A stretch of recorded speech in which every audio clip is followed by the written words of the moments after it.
Welcome to the Too Inquisitive podcast. You're too inquisitive.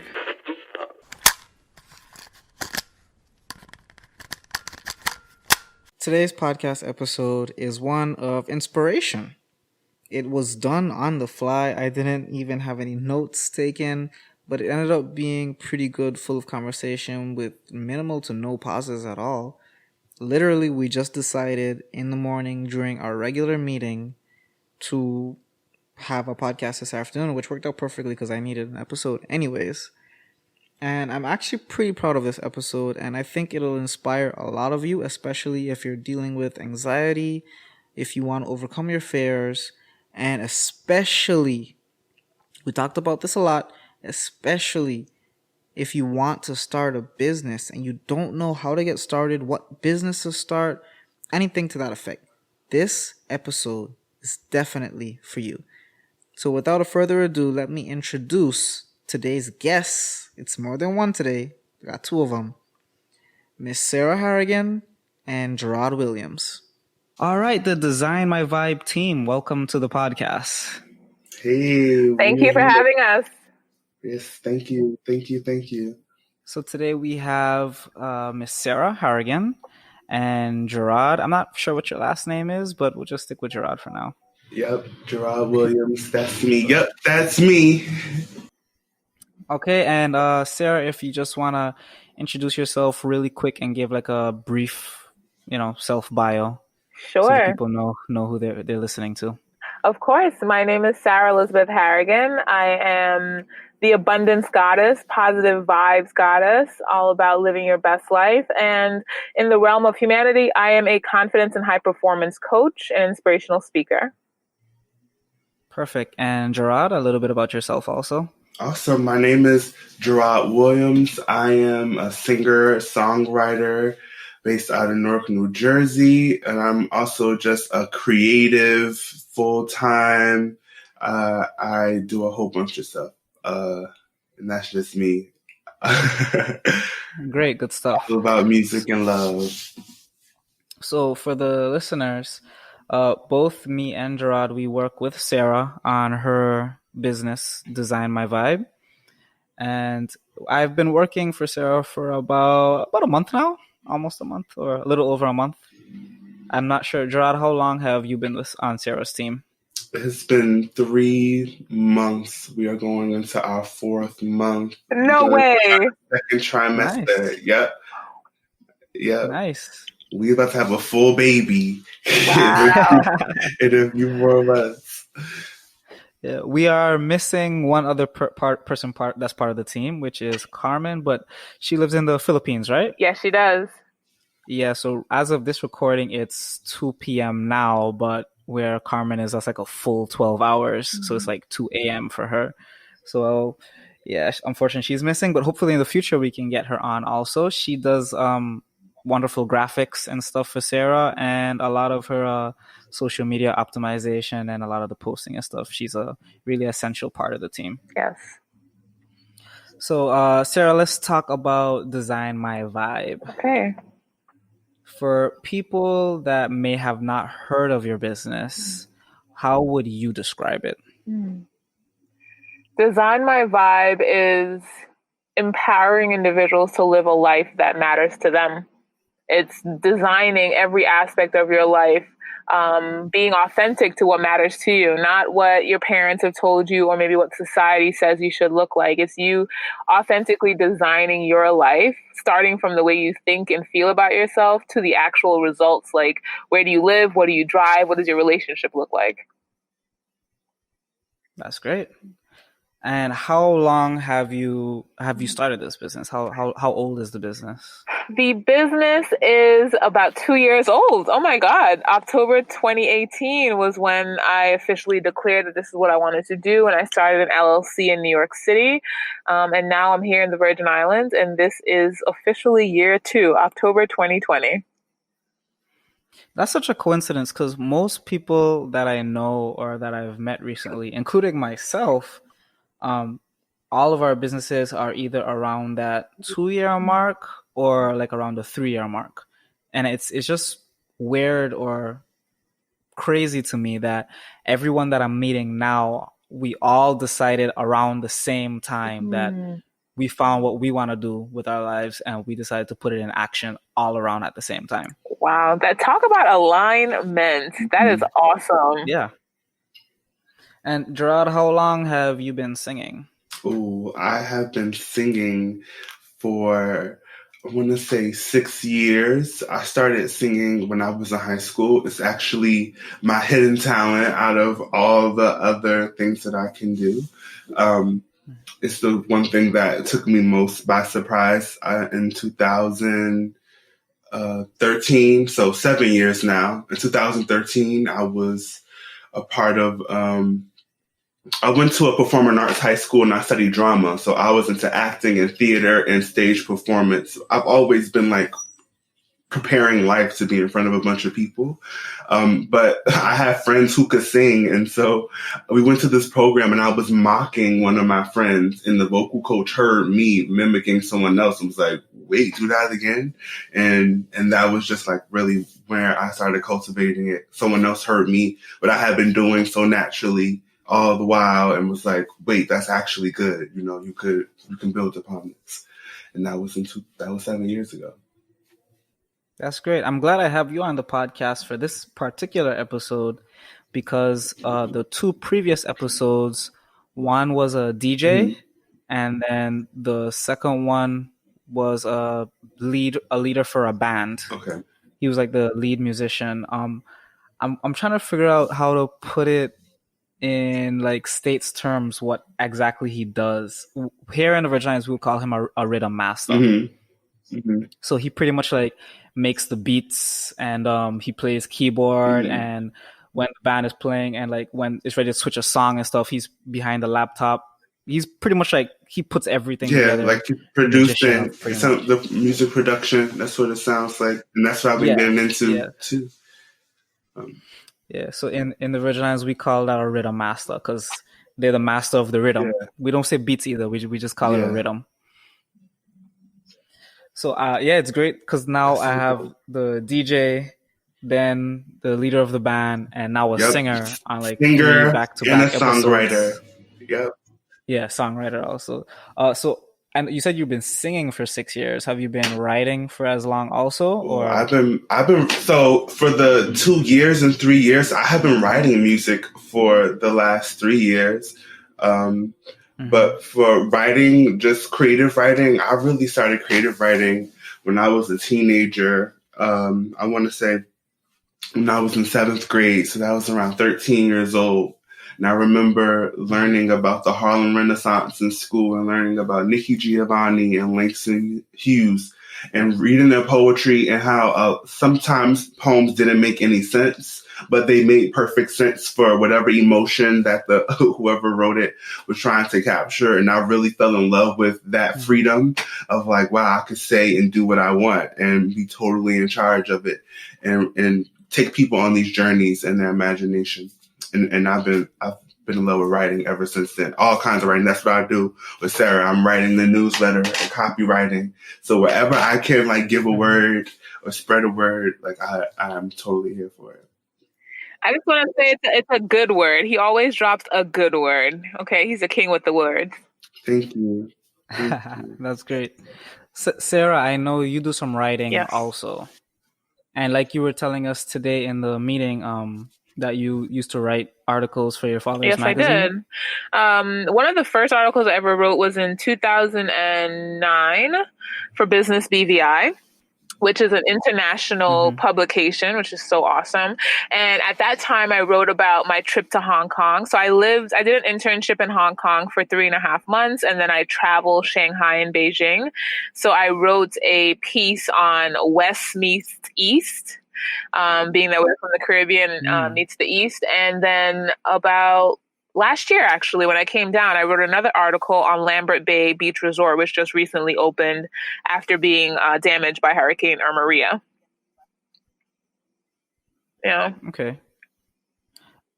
So before starting your business 2 years ago, what were you primarily doing? Working in finance in New York City. I have a degree in international economics. So I worked at companies such as PricewaterhouseCoopers, Credit Suisse, UBS. And then after that, I worked in a private aviation company called Wheels Up. And that's actually where I got the legs or the idea to do my own thing. One day, my CEO was walking around. We had a meeting, and actually Russell Wilson came by that day. Him and Ciara came, and they're walking through the office, and Russell Wilson gave us a little speech about being persistent and consistent in order to create your results. And after that, my CEO, who's a really good friend of his, he came up and he said, this was just an idea a few years ago, and now all of you are here helping to make this a reality. And when he said that, it like struck a match for me, because I was like, I have so many ideas. Why don't I have my own company? And from that day, I started thinking about ways to execute it. That's great. I'm really interested in Wheels Up, you said it was called? Yes. What exactly was that business about? I know you said it was in aviation. Yes. So have you ever heard of NetJets by any chance? I think so. Okay. So NetJets is actually owned by Warren Buffett. And it's a private aviation company. So meaning private planes. So people with wealth, when they travel, they do not travel commercial most of the time. They're usually taking short haul flights, and they're going on business meetings. So maybe they're flying from Pennsylvania, Philadelphia up to Boston for a meeting, or they're going to Toronto for the day from New York City. When they travel like that, it's best to travel on your own plane because you eliminate all of that security check. You can literally drive up in your Range Rover, walk through this building. The doors pretty much for people who need private flights and stuff, and similar to the IAM Jet Center in Beef Island, pretty much. Yeah, exactly. And the simple way to say it is like Uber, and this is what he actually says. It's the Uber of flying, because you can literally go on the app and book a flight. Let's say you need to take a meeting out this afternoon or tomorrow morning. I think it's like 24 hours. You go and you book the plane. You can also share the plane with other people going to the same direction. So that company really opened up my eyes when it comes to wealth. Like, I've been around wealth, but to be around this version of you creating your own wealth will allow you to do these things. Like, being in that area just opened my mind up to what's possible as an entrepreneur. Like, following your dreams, you're going to need to value time and take short haul flights that don't require you to go through security check. You're going to want a driver. You're going to want people to bring stuff to your door. So it just opened a whole new level of living to me. And I'm so grateful that was the last place that I worked. That's pretty cool. The reason why I was more interested in that one in particular is because I work at the airport and I'm an airport supervisor. So I've been in the aviation industry for the last 5 years now. So anything to do with aviation just super piques my interest. Yeah. I will say those, going on those planes, actually getting on a private jet is just a whole different approach to flying. What you think definitely. It is versus flying private is wow, this is what life really should be like. Yeah, I agree. I can attest to that because living here, the airport, I don't know if you've ever flown into Anegada before. I haven't. Well, it's pretty much a private experience the whole way because our airport is pretty small and we can only take small planes. And if it's you and 3 of your friends, that's pretty much all it takes to make the flight happen. And it'll just be you and your 3 friends on the plane coming over. So when me and my girlfriend and my other 2 friends, we decided to take a trip to Orlando, we went through St. Thomas and we just chartered the flight from Anegada straight to St. Thomas. And it was just the 4 of us on the plane. And I actually flew the plane a little bit too because my cousins own the airline. Okay. I don't know if you're familiar with VI Airlink. Yes, I am. Yeah, so the Brathwaites, those are my family. Okay. Yeah. So they actually have given me a few lessons, and I'm not a professional with flying, but if the pilot goes down and catches a heart attack or something, and someone screams, "Is anyone here a pilot?" I'll be the one raising my hand. I can get us on the ground for sure. Right. I can get you there safely. All right, but did you die though? You didn't die. Okay, yeah, exactly. And it might be a little bumpy. And we might have to go around the airport once or twice so I can line up properly, but we're going to get there as long as we don't run out of gas. Yeah. That's exactly how I feel about driving a car. I swear. It's like I might not have a license, but I promise I will get us where we need to go safely. Everybody will be alive, and I can park too. I promise. I can park too. I promise. That's so dope. I feel like I'm driving a plane. That's probably the anxiety you should feel behind the wheel because it's nothing there for you. There's no road under you. There's no guardrails. There's no handlebars. There's no training wheels like in an airplane. I flew for the first time this year, and it was low key the scariest thing I did, but I had to be calm because everybody else on the plane was so calm and collected, and there was like babies, so I couldn't like bug out and go crazy. But literally in the inside, I was like, "This is so crazy! Like this, we in the sky and it's flying. Like it's like you're being on the line, and it's just so smooth. It's nothing how I imagined it." But it was, Well, here's a comforting fact for you.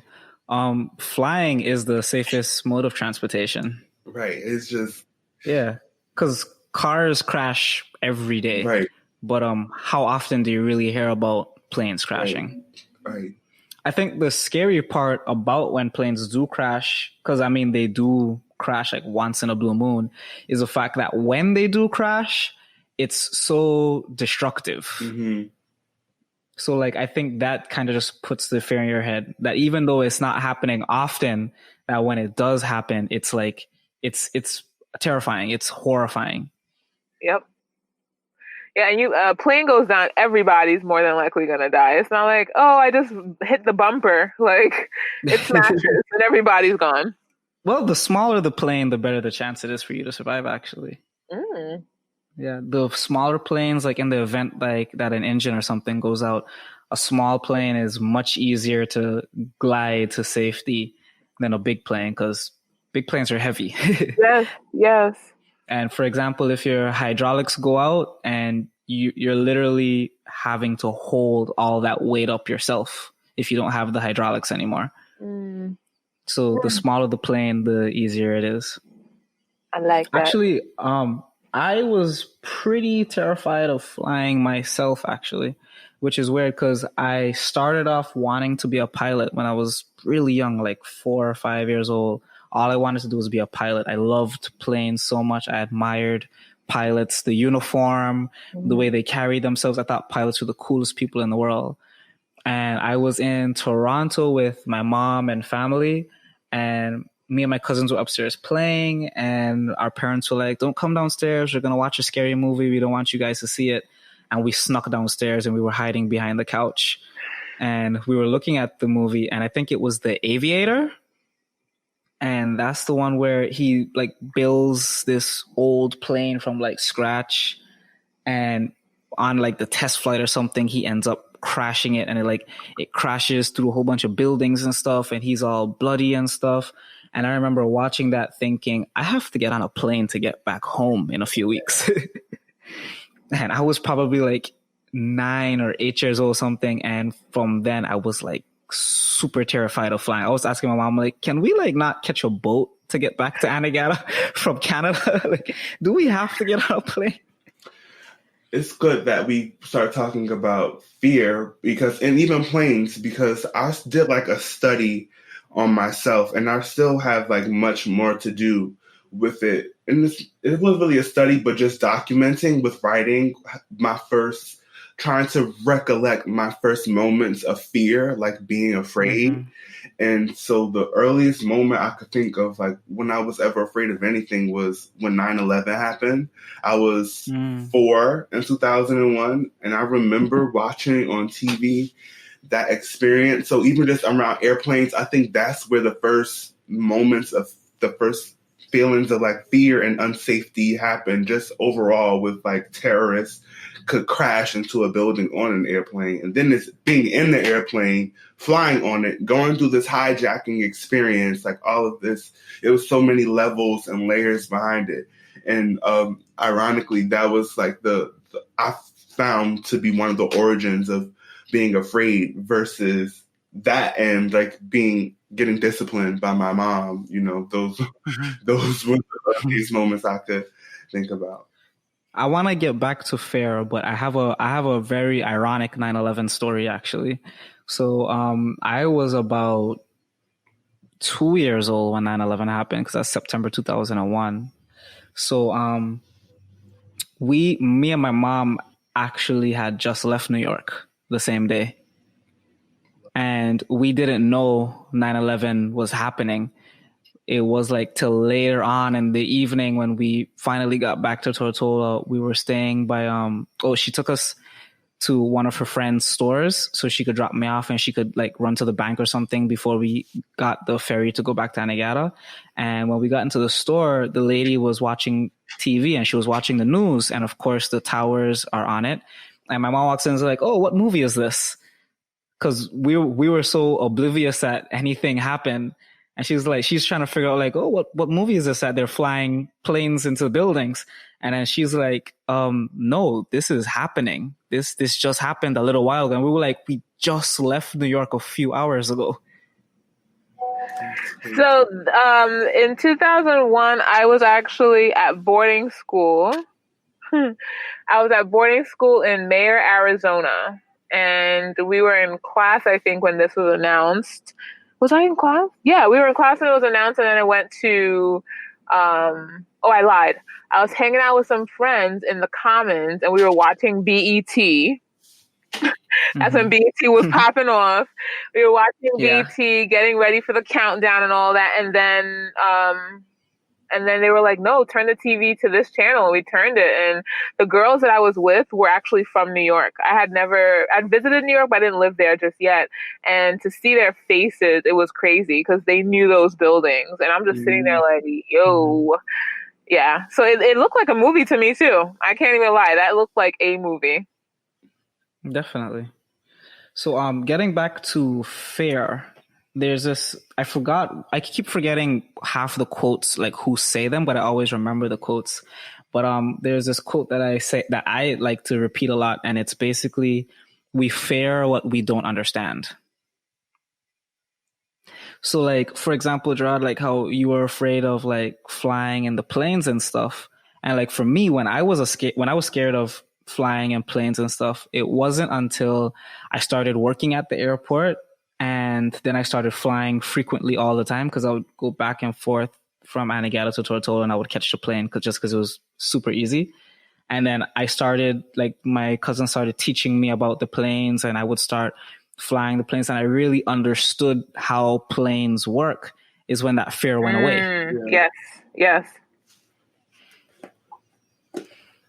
And for example, like sharks, let's use sharks as an example. Most people, when they hear sharks, they're scared of sharks. They think of Jaws. They think of Jaws. But then you can tell them like statistics like more people are killed by cows every year than sharks, or it's more likely that a vending machine will fall on you than a shark will attack you. Wow. The realistic part of it can ground you. Yes. Grounding, because in our heads, the moment or whatever it is that you're afraid of, it becomes more rational than you need something to rationalize. Like, okay, you're not being rational right now. Yeah. And like even me, like how I live in Anegada, where we do a lot of fishing and diving and stuff, I swim with sharks all the time. I see sharks all the time. I've caught sharks all the time. I've eaten sharks and stuff. And it's like being around sharks this much and seeing how they behave. There's still a few things that I wouldn't do around a shark. Like I wouldn't go spearfishing with sharks because they'll just end up taking the fish from me. And you don't want to get in between a shark and its meal. But like I've learned things like, for example, if the shark lets you see it, like the shark makes its presence known, it's most likely not going to trouble you. It's not hunting you. It's not going to attack you. Most species of sharks are ambush predators. And if a shark was going to attack you, you wouldn't even have known there was a shark in the area until it already attacked you. The more you know. The more you know. But that's like, as I listen to that, I think of I think of human nature and maybe just anything living, right? We don't usually show Mm-hmm. ourselves unless we're friendly. And if you're being sneaky, you don't show somebody your cards. You don't show them that you're showing Yeah. up. If you're working on a big project, you're more than likely working on it in secret until you're like, hey guys, I'm working on this thing. It's about to launch. Like, you have to go through that phase, I guess, of approaching things. And it's either, if I'm going to be your friend, I'm going to show you all of me. But if I have ulterior motives, I'm going to just give you little drips, or maybe not even show my real self until it's time to attack. I mean, in that sense, I actually trust animals a lot more than I trust most people. With an animal, like, I can kind of tell what your intentions are pretty much right off the back. Like, if you're a tiger or a lion or something and you're growling at me, I know you want to eat me, or you're telling me to stay away. Mm-hmm. But with people, they can smile in your face and then have ulterior motives later on down the line. Yeah. Yeah.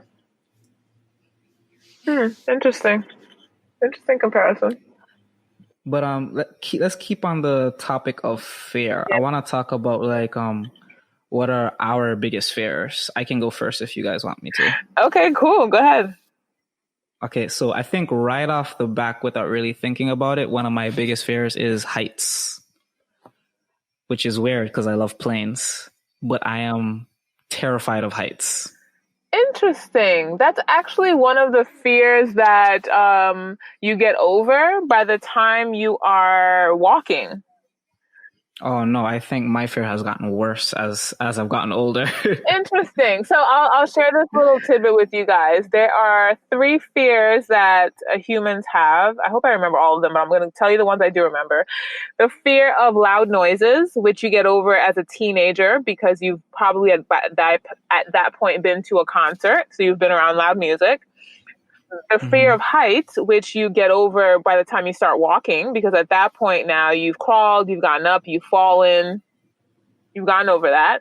And then the other real fear. What is the other real fear? Damn it! I gotta.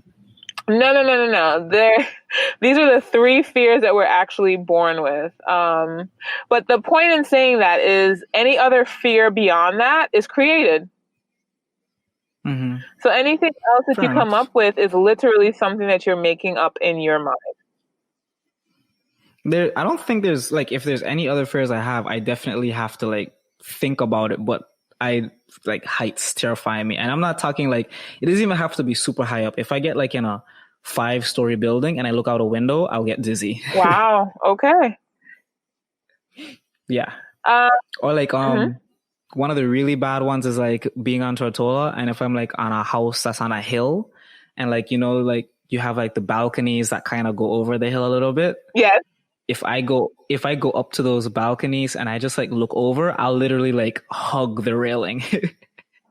Wow. Because like I'm so terrified of the heights. Like I hate like looking down and just seeing hillside, or like even worse, the ones that like end with like the cliff and the water to the bottom. That terrifies me so much. I always feel like I'm gonna pass out and then just like fall over. Okay. So that's created in your head because you're standing next to a railing, but you're still creating this fear of like, I'm going to fall over. Yeah, so I avoid the railings. Got it. So I just want to correct myself. There are actually only 2 innate fears, the 2 that I listed that we're born with, the fear of falling and the fear of loud noises. Anything else is created in our heads. I want you to know that, okay? So next time you're up on something high, like tune into what's the reality, which is there's a railing or there's some type of protection system, and you'll be fine. That protection system means nothing to me. I just don't like being high up. Okay. What do you think is going to happen? You think you're going to fall and smash your brains in? Yeah, pretty much. Okay, and then what happens after that? Death. Okay, and then what happens after that? I don't know what happens after death. Oh, you got to die to find out, right? No, I'm not scared of death. I'm definitely not terrified. Like, death is not one of my fears at all. Like, I do dangerous stuff all the time. But I think I'm afraid of how I die, in a sense. Like, I don't want to die. I don't want to die slowly. And I feel like if you're falling from a height, then I know it's coming, and like there's nothing I can do about it because I'm falling. Right. I think that's the fear. Okay, there we go. We have listeners. You see what just happened? We just got to the real fear. That's the real. Yeah. That's the real fear that's happening there. Height has nothing to do with it. The fear of like falling slowly is the fear. Yes. I feel like it's more of like just having no control. Yeah. The fear of just like having no control. That's what I hear. I think it's definitely that, because I think I do have a control problem in my life. I see that in my little cousin. I feel out of control, that's when like my anxiety is the worst, when I'm not in control of my situation. Okay. So, question for you. In the situation of your anxiety and not feeling in control, is that real?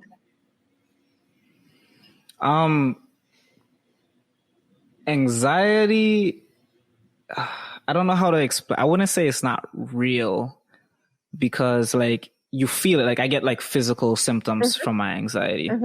But the weird thing about my anxiety is I'm perfectly fine until I feel one of the symptoms, and then I'm like, okay, that's my anxiety.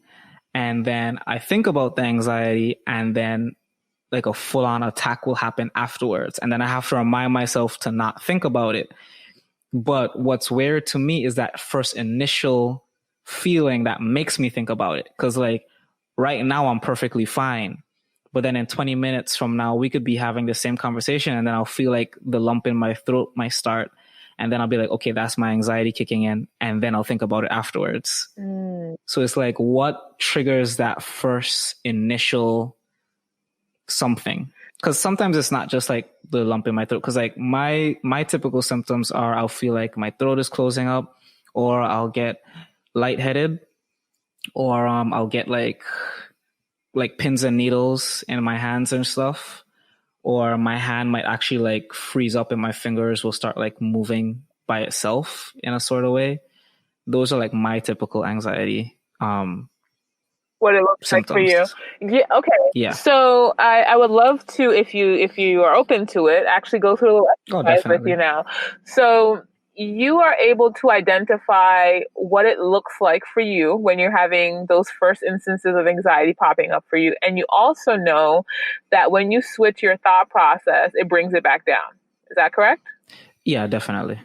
Okay. So let's take it back one step in terms of the thoughts that happen, because what happens in the human anatomy is that we have a thought, and that thought triggers a feeling. Yeah. And that feeling causes either a response, a reaction, something. So what's happening for you is you're having a thought, and then that thought triggers the pins and needles, the lumps in the throat. Then you can actually go towards an actual attack, and then you calm yourself down. So the powerful thing to do is identify what are the thoughts that trigger that, so that when you have a thought like that, you can immediately skip to that last step where you just tell yourself, okay, what's actually happening right now? And you can skip over the whole anxiety aspect of it. Yeah, definitely. I mean, I've gotten a lot better. Like there was a point in time a few months ago where I was in this permanent state of anxiousness, where all I was feeling was anxiety. And I even had to start taking the medication and stuff to try and calm it down, which ended up, in a sense, making things worse because the side effects were horrible. So then I had to get off of those as soon as possible. I feel like anxiety medication is like the devil, in my opinion. So they're so addictive. So what are those thoughts that trigger you? I don't know. That's the problem. Because like I said, I'll just be doing something random and I'll get the feeling first and then I'll think about it after. So I'm going to tell you that's not what's happening. You're recognizing the feeling, but there's a thought that happens first. There's a thought that happens first. And maybe you can't think about it right now, but I would challenge you to pay attention to whenever that feeling happens, just ask yourself, like, what am I thinking right now? And you will tell yourself. You'll give yourself an answer. And the minute that you're able to pinpoint what you're thinking, then you'll be like, for example, I think it's better if I give an example. For me, what anxiety looks like, it's mostly like money related. Because I grew up in a scarcity mindset house, right? Mm-hmm. So it's always like, oh my God, we got to save everything we have for the next, you never know when you're going to get more, et cetera, et cetera. And then when I don't have any and it's getting closer to a time to take care of something, I get anxious. And the thought that I'm thinking is, I don't have enough. And I equate that to me not being enough. And then I don't want to do shit. I can relate to that. Like, I will just sit in the house, not do shit. I might roll up and I'll find something to do that's not what I should be doing. And that's my version of procrastination. I think I share that same exact thing in terms of the procrastination, for sure. Yeah. So what I have been training myself to do is when I get into those feelings, it's like, what lie am I believing right now? Because when we have anxiety or we have fear or we do something that's out of character or we harm somebody, it's because we're believing a lie. Mm-hmm. And for me, the lie is that there's not enough. There's not enough clients. There's not enough money. There's not enough people for me to talk to. And when I'm in that space, I then think like, what am I doing this for? Then if there's nobody to help and no one's going to sign up for my programs, then why am I doing this? And then that's why I turn into this like stagnant person. I feel stuck.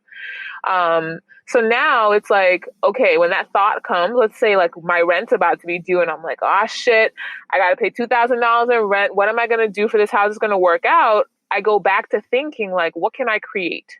I ask myself, what can I create? Who I need to speak to in order to make this happen? And then it puts me back in motion. So I don't allow myself to stagnate. I automatically find a solution. Who do I need to talk to? What do I need to share? What do I need to go on live and talk about to get people interested? Like the questions that we ask ourselves lead us to powerful answers. So you have to start asking yourself powerful questions. What is the lie that I'm believing right now? What is the thought that I'm having? And your brain will tell you. And then once you're clear on that, you can start to put better thoughts in place. Yeah. You said something that I really want to touch on. It's stagnation. I feel like especially now with this pandemic, a lot of people, of course, because of the pandemic, a lot of people have like lost their jobs and stuff, or the pay has been cut. Like my paycheck has been cut significantly and stuff. But a lot of people have become stagnant, and all they do is they go on social media now and they sort of just complain. It's like if before, like on Facebook, I don't have access to it now, but before, I remember the other day when the government announced that December 1st would be the opening for to let international guests back into the BVI and stuff. And then the announcement came afterwards that the people would have to probably quarantine for 4 days, and only the airport would be open and not the ferry ports. The ferry ports would only remain for cargo only. Mm-hmm. And I understood a lot of the frustrations, but then there were a lot of people complaining that, oh, they don't have a job, they don't have this, they can't feed their families, this and that, especially like during the lockdowns or the threatenings of lockdowns and all the rumors and stuff in the last couple of months. Everyone would keep complaining in that sense. And I would be like, being broke is hard, but making money is hard too. So pick a hard. Yep. It's like you can stay home and do nothing and be broke, which is hard because then you might not be able to pay your bills. You might not be able to buy groceries and food and stuff.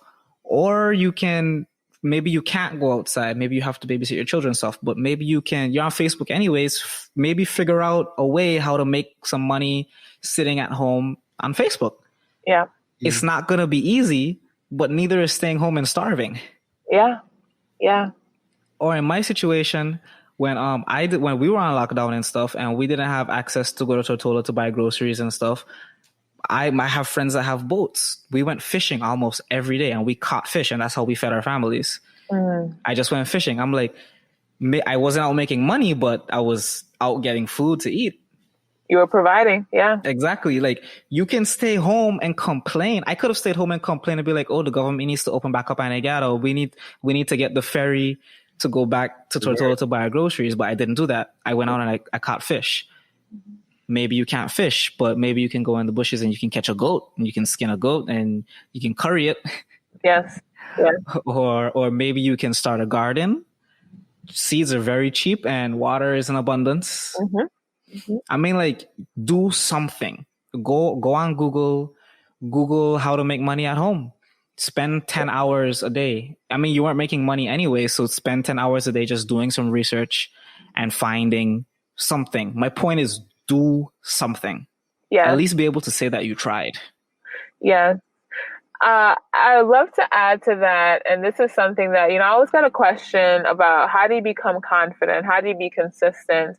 And honestly, the answer to confidence is to be in action, right? When we're stagnant, when we're stuck, like, the thoughts that come to mind are not pleasant thoughts. If you allow your brain to do what it will naturally do, it will eat away at you. So you have to give your brain a direction. You have to give your brain an order. And from what you're saying, it's like, the order can be, what can I do to make money?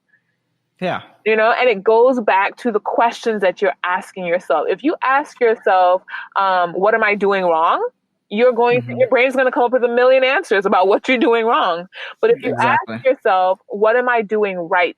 What else can I do? What new thing can I research? The fact that you are asking a forward-thinking question or a momentum-generating question, the answers and the resources will pop up for you, and you'll be surprised what you are capable of.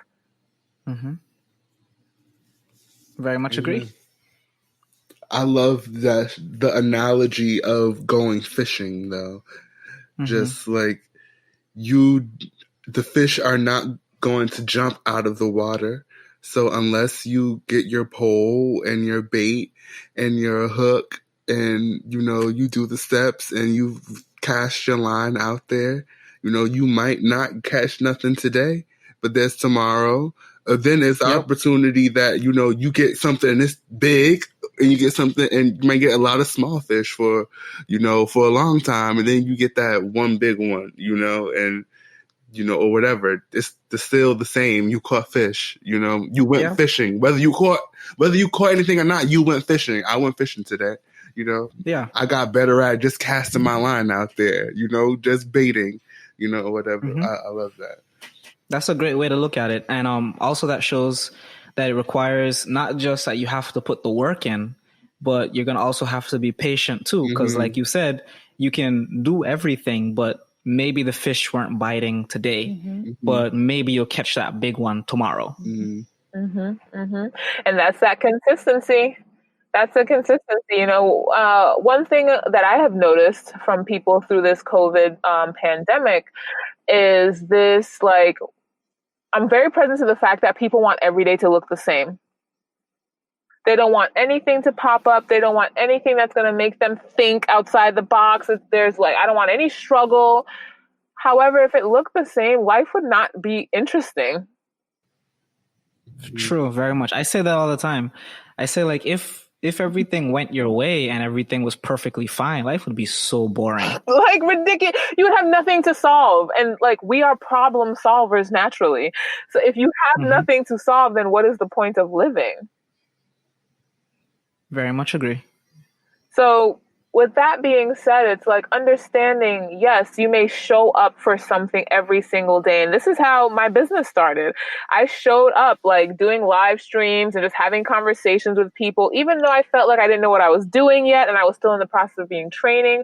I showed up every single day because I knew that with consistency, I am getting better. And as I get better, guess what? I'm going to command better people, better pricing, better locations, but I have to show up. If you don't show up, you cannot get to where you're going. Yep. Very true. Amen.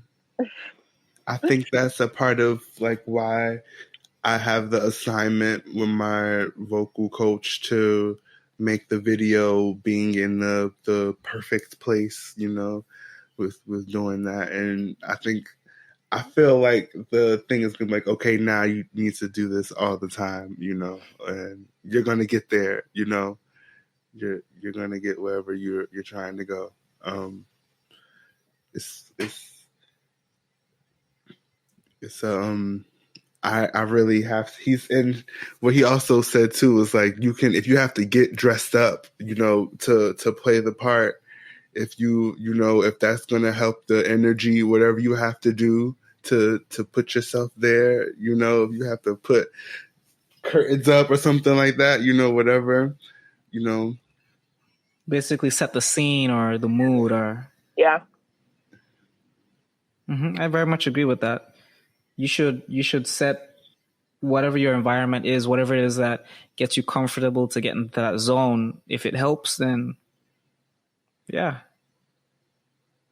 I relate to that because I know when you guys all started working with me, it was like, oh, you should go live more often. I'm like, that's a lot.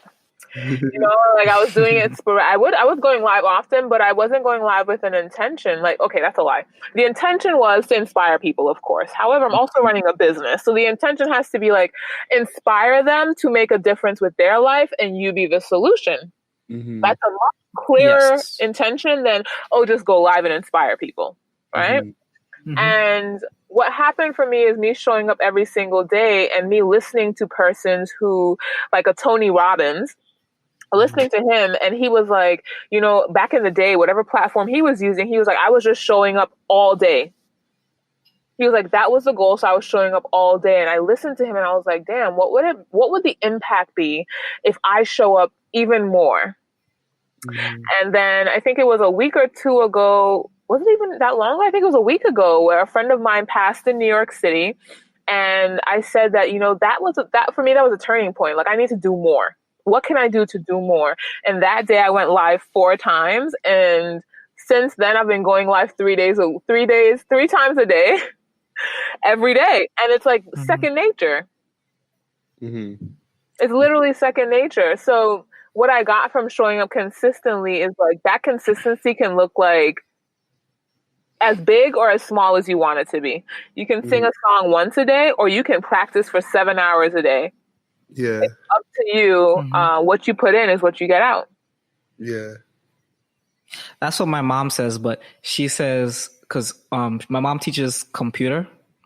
So in computer classes, she would always say something that, for example, if we were typing something in like a Word document or something and it didn't come out quite how we wanted it, or we were coding something in IT and the program didn't work, my mom would say, well, listen, the computer can only show you what you put into it. So she would say garbage in, garbage out. If you put garbage into the computer, it's going to give you garbage back out. The program's not going to work if you didn't put in the right code. So you might have thought you did it right, but the computer's showing you that obviously you didn't. So you need to go back, relook it, scan it carefully, and then see where the issue was. And every single time you would go back and you would find what the issue was. Because computers, when you code something, it has to be perfect for it to work. If there's one comma that's in the wrong place, that one comma will cause the whole program to crash. So you really do just have to go back, reevaluate it, carefully look it over, and figure out what went wrong to make this perfect. And isn't that the same thing with the human brain? That's why I love what I do, because we literally have a computer in our bodies. And if you think garbage thoughts, if I'm thinking that I'm not going to make enough money this month, then I'm not going to make enough money this month. But if I'm thinking that this is going to be the biggest month of my business ever, that is what we're going to have. That's the only result that we can have, because I've given my computer a direction, and my computer can only take me where I tell it to go. Exactly. Powerful. Very powerful.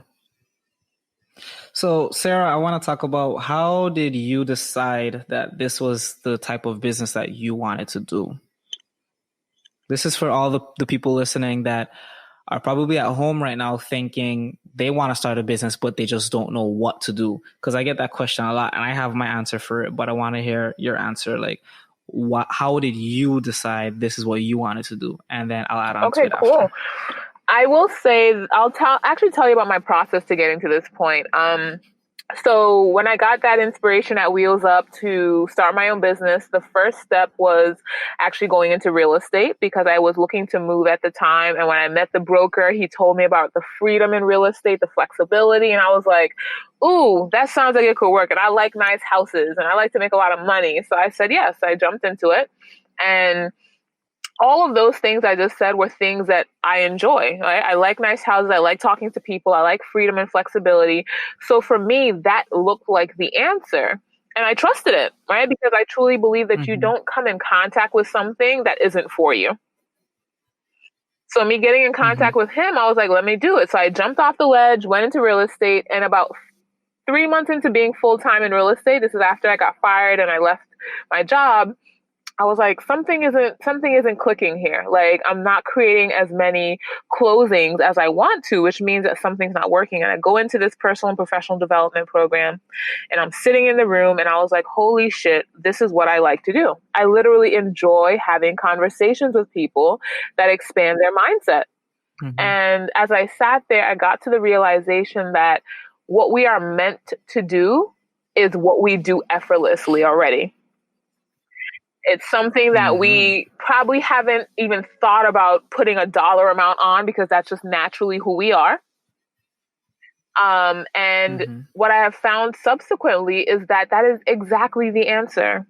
We are already naturally gifted with what we're supposed to do, what we're supposed to go into business as. And for me, it was like, oh, all I have to do is have conversations with people, what I already love doing. And I get to say, you have to pay me per the hour. And business started. Boom. Excellent. So you basically said everything that I tell people when they ask me that question is, how did you know you wanted to start doing graphic design? How did you know you wanted to start your t-shirt brand business or whatever? How did you know you wanted to start doing YouTube videos? How did you know you want to start creating? And I always tell them my story, and then I explain to them what the takeaway from the story is. So my story is, I've always been into computers and stuff. That probably comes from my mom because she's been a computer teacher for as long as I can remember. So I've always been around computers for as long as I can remember. I just used to be home on the computer, just playing with it, just figuring out what this button does, what that program does, just playing with it. I'd be like 3 years old and just playing with the computer. And I don't remember when, but when I was I had my first MacBook already. So I was probably around 13-ish. I got a cracked version of Photoshop, so a hacked version of Photoshop for free. And I just started playing around with it and making stuff. I didn't know how to work it or anything, but I would just like go on YouTube and be like, how do you make a cartoon? How do you do this? How do you do that? And I just used to play around with it for fun. I'd make like little cartoon designs of my friends and stuff. And I would do that through high school. And everyone through high school knew me as the tech guy. If they had a problem with their phone or their laptop or their printer or whatever, they just come to me and be like, Bunchy, something is wrong. I can't figure this out. What's wrong? And I'd be like, this is what's wrong. And then boom, boom, boom. And then tell them what to do. They still do that to this day. If my aunt has a problem, she'll call me right now and be like, Bunchy, the children did something to my phone. Something's wrong. How do I fix it? I'd be like, just go in your settings, fix that, whatever, boom, boom, boom. It wasn't until after Hurricane Irma. By that point, I had been like, if my friends wanted a design, like I had some friends that wanted to be rappers or musicians and stuff. I would like make little music cover arts in Photoshop, but I do it just for fun. I wouldn't charge them for it. And I just do it for the fun. And after Hurricane Irma, one of my friends, Akeem Leonard, who lives in Virgin Gorda, he's actually a cousin actually, but he has Green Creek BVI, and he wanted to do some rebranding after Irma. He wanted a fresh look for the business. He said he felt like his old logo was a little boring and he wanted something that would inspire him again, because after Hurricane Irma, everyone was pretty much down in the dumps. So he felt like rebranding his business would help improve his overall mood, and it would give the business new life. And he knew I was good with computers and stuff. So he asked me, like, can you do up something? And I was like, yeah, sure. He told me he like drew out like an idea of what he wanted, and I put it together for him. He loved it. And that's his current logo to this day still. And I realized, I think for that, he like probably like bought me like a plate of food or something as thanks, or something to that effect. Like he always was he still is a very giving person. Like he'll just like, if I need anything, he'll just bring for me. Like if he's going on a trip or whatever, he'll like pay for me to come along just cause. So like, I think at that time, like he just did something for me, like as a thanks. And that's when it clicked in my head. I was like, I love doing stuff on the computer. I love creating these graphics. I'm always on my computer anyways. People are always asking me to make stuff for them. Why not just put a price on it? Yes. That's exactly how I felt. What's key is that I'm already doing this.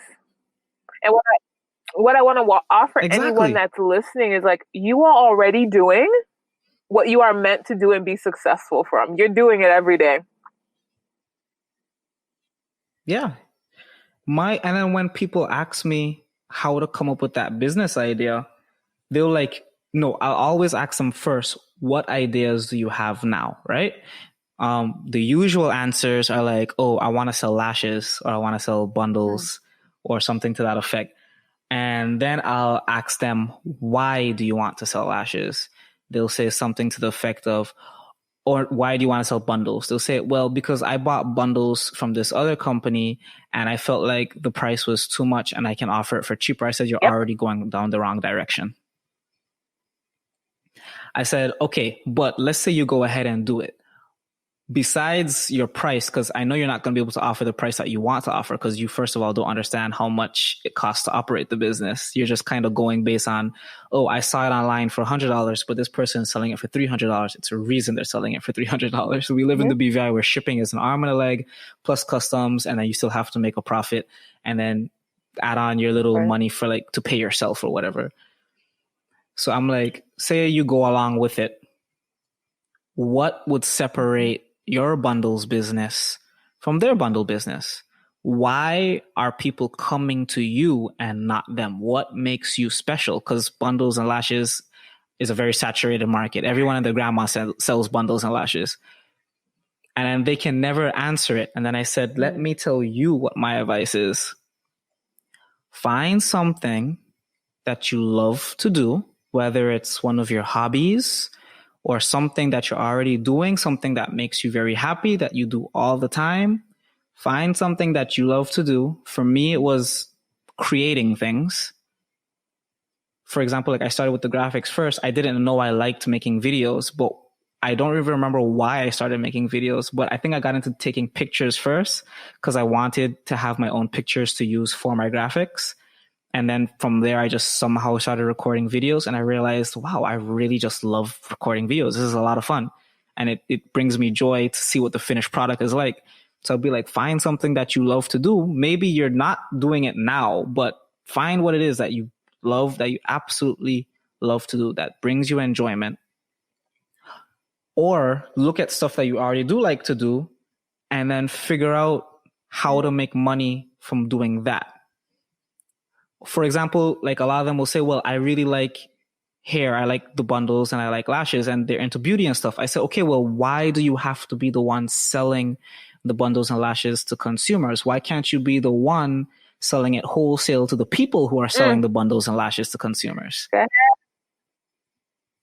I just keep telling them, like, find what it is you like to do, but you don't even have to rest on the first idea, but like figure out creative ways to turn that into a business. And what I am also hearing in what you're saying too is people, for the most part, only look at one way to execute something. Yes. And this is what I do when I have business consultations is I help people to open up their minds to how to sell what they're selling. It doesn't have to look exactly like the way someone else executed. It doesn't actually only have to be in your immediate environment. And beyond that, like a young man I gave a ride to this morning, and he wants to open a water truck business, or he has a water truck in Jamaica. And I told him, I said, have you thought about the persons that can't afford to bring an entire truck of water to them? What if they just need a filtration system? Exactly. Like, oh my God. And I was like, at the end of the day, you have to focus on what you are solving. Don't focus on let me just bring the hair in. What are you solving? If you are solving people having clean water, there are so many ways, millions, literally millions of ways to get to that result. So very much agree. Back to, and actually, you are one of the greatest examples I use for people, because I think about all of the different platforms that you're on and you're literally doing what you enjoy doing. And I always share with them, like, when you are clear on what you enjoy doing and the end result that you want to create for yourself and for people, the ways that you can do it are limitless. Definitely. Limitless. Definitely. I'm pretty much proof of that, because I have YouTube where I put my regular videos. Then there's Twitch where I play video games. And then there's the podcast where I just get to talk and have conversations like this with cool people like you and Jerrod. Yes. I would love to hear from Jerrod too on this, because he literally just posted something on Facebook and said, hey, I'm a VA. I want to help people do this. And I'm just like, oh, cool. Let me chat with him. And now we've been working together for almost 4 months. So I would definitely just want to know from him, like, how has he executed what he likes to do in many different ways as well? Yeah. And also, Jerrod, how has the pandemic affected you? And in terms of like maybe changing how you did things prior to the pandemic? That was a loaded question that you asked me. How did the pandemic change just what was going on? Everything that you guys were talking about resonated with me, and I was just thinking about myself. Like, we just such mirrors for each other, and just doing what you love. Like, that's all I know how to do. Like, it hurts to not do what I love to do. So before the pandemic and the world shut down, I was in rehearsals for a musical. So I think it was like April 8th or something like that was the date we were going to be doing this musical at my alma mater, the high school that I graduated from. And they were going to be introducing a new curriculum that was LGBTQ, like this is the only school in New Jersey that's getting this curriculum. So another alumni wrote a musical about a trans experience, and it's all, it was super dope. And we were getting ready. I've been rehearsing for this musical for months. So that was one thing that I was doing. And that was going to be the first musical that I have ever been in. I've done stage plays. I've done solo singing performances, but I've never done them mashed together. So that was going to be a new performance, a new experience for me. And it was so dope. I was working at an elementary school as a paraprofessional, working with the students with special needs there. So I was assigned to one particular student. So that job didn't really make me happy, but I love working with kids. And it didn't make me happy because I knew at the same time with me, I wanted to be doing music. And I knew that I was just wasting a lot of time there, and that I didn't need to be. Like, I was there for longer than I had wanted to be. And it just made me upset every day, like going there and not wanting to. So literally I started the a transformational program in New York City, like Sarah went to, the Landmark Forum. So literally right before COVID popped off, I was in Landmark.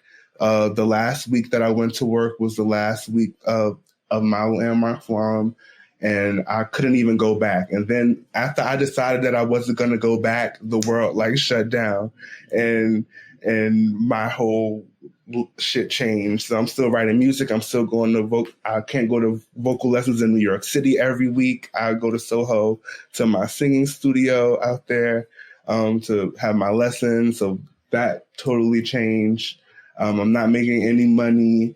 It was a very like traumatizing experience. I'm not living with my mom anymore. So like you're not in the comfort of being around your own family, no matter how dysfunctional family can be. If I feel like it probably is better to be around your family in this crisis than it is to be apart from them. But for the first time, am living in not being around my family and, my immediate families as a grown and adult person. But I had to shift. I couldn't stay in, I don't have a job. I knew I didn't want to go back to the school. I knew that wasn't an option for me in September. Like I decided that in like February. I knew that already. So I knew I had to pivot.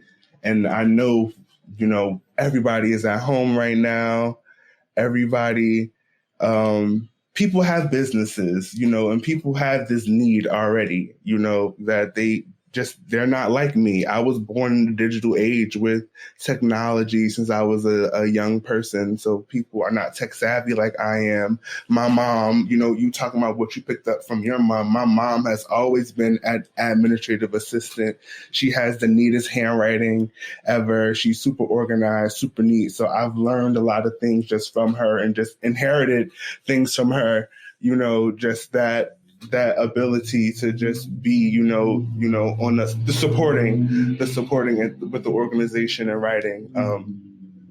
So I had to go into myself and what I love to do, which is writing. And, I put myself out there. I had to go fishing, I had to go fishing. I didn't know if anybody was going to react to that statement. I didn't know if anybody was going to like it. I think it's one of like the most, probably got the most likes on it than anything, just because I put myself out there.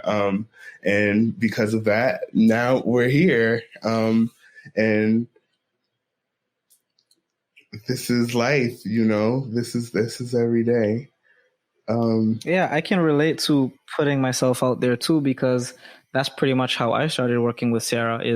I think she messaged me about one of my clothing items to purchase. And then I had actually been watching her stuff for a while on Facebook. And I was like, I would really like to work for that woman. I just like love the energy, the vibe that she brings. And I felt like it would just be a really good working environment and a place where I could be productive. And I didn't just ask her for a job or ask her what she wanted. I told her specifically, like, this is what I have to offer. Yeah. If it's useful to you, then that'll pretty much work out. If not, then so be it. And that's another piece of advice that I give to people. If you're applying for a job, if you're applying for a job, don't just ask what they want you to do. Show them what you can offer. And 9 times out of 10, if you can show them what you can offer, they're more likely to hire you versus if you're just asking them. Because everybody's just going to come up and ask. But there's very few people that are going to show up and show you what I have to offer. What value do I bring? Oh, I love this. I love this. That was so spot on. And what stood out to me is the fact that most of us are afraid to tell someone where they need some help. Mm-hmm. Right? And you telling someone where they need some help doesn't have to be, oh, you suck at this, you should be better at it. It's more so, hey, I've been looking or reading your stuff or watching your stuff, and I feel like if you tweak this a little bit better, it would take it to another level. Mm-hmm. Right? Yep, definitely. And when they're like, oh, okay, so how do you think I could do that? then you're like, oh, well, I'm a specialist in this. I truly care about increasing reach, or for me, it's increasing your self-confidence. And then you can go from there. So it's bringing something. That's an amazing approach. Yeah, it's bringing something to the table. People look at jobs and say, oh, I'm just an employee. Like, the company didn't hire you to just be an employee. They hired you to make a difference in their business. Because you are good at something. So anyone that is currently working and listening to this, I want you to show up bigger in your job by realizing that you add something special to that environment. There's something that you do differently that makes that environment better. At me next time, Sarah. At me. Hello. Yeah, I needed to hear that one. Oh, yeah. Yeah, man, like you're the difference maker. And you know, what's coming to me right now is something I've been talking to with a lot of people lately, is that there is one specific problem that you solve. You don't got to solve all the problems. You just need to solve somebody's one problem. And for me, that's confidence. There are so many people, every single human being goes through a period of not feeling confident about themselves. Every single one of us. And that's the problem that I solve. If you want your computer fixed, I can't help you with that. I will quickly recommend you to go talk to Bunchi. Like, right? So it's being super, super, super, super clear that you solve a problem, accept that you solve a problem, acknowledge that you have the experience to solve somebody else's problem. You always know something that somebody else doesn't know. Always.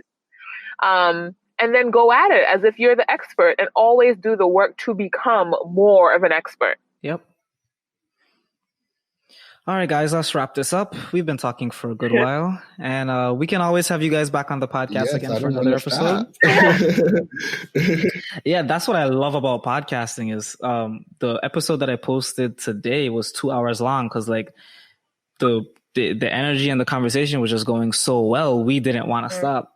But then I realized when I saw that 2 hours pop up on the timer, I was like, I have to edit this. Yes, people, and that's where the work is, the editing. People think, oh, I just went out and took the pictures, or oh, I just recorded the podcast, bro. The editing. Listen, story of my life, especially when it comes to photography. I'll take a picture and people want that picture right away. I'm like, do you know how long it takes me to edit one picture? You know how long it takes to do like one song, record a song with background vocals and mix master, the editing of all of that. It takes so long. People don't realize. Do you know how long it takes to record a 30 to 60 second ad? Like, I did my third ad last night for the radio, and it's always like, oh, it's going to take less than an hour. And then we get there and it's like, no, an hour and a half, because we have to do a few takes and we have to play it back and we got to add the music and we got to pump up the sound. And, you know, but the more that all of us, each of us shows up in that place, we are getting better and better. And again, then it goes from taking an hour and a half to edit something or an hour and a half to record something to doing it in half an hour or to doing it in 20 minutes. You can catch lightning in a bottle like this. Like we're all learning how to do that. And once we're able to do that, you're like, oh, look what I can do. Boom, I can catch lightning in a bottle. And yeah, I'm definitely trying to focus on not just getting faster, but maintaining the quality with the new speed. That's very important. Yes. But so yeah, guys, any last words of advice for the listeners before you go? Okay, I'll go first. Yeah, I'll go sure. first. Go ahead. I'll say thank you. Just to wrap up the conversation we've had today around fear and starting something new and getting on stuff. My advice is get in action. Just take some sort of action. Right? The more you mull it over in your head, the more fearful you get, actually, because you create more of a story that's not working out for you. But if you take one simple action, and that can be calling someone to see, hey, is there an appointment available? That simple action then sends the universe into this like frenzy of, oh shit, it's time to make it work for them. And that's all you have to do. Take one single action in the direction of where you want to go, and your life will start to happen before your eyes. To summarize it in the wise words of Nike, just do it. Do it! All right, Jerrod, anything you want to add?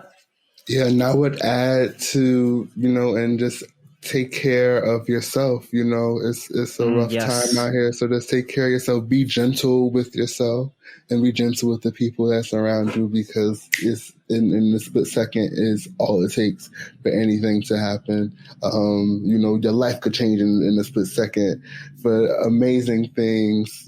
That's what I'm hoping for everybody, that in a split second moment happens for you and it changes your life, and totally transforms your life in an amazing way. Yep. Keep Very that. important. Anything can happen. Expect the unexpected.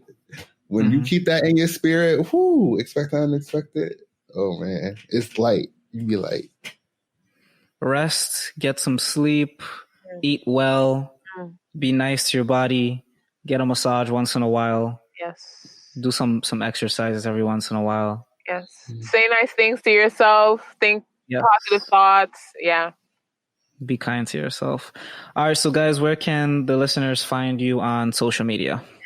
I am on Instagram at Sarah Elizabeth Harrigan, and the business Design My Vibe is also on Instagram.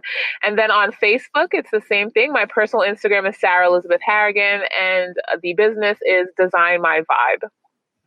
Yes, and you guys can find me on Instagram at Shine Arthur May.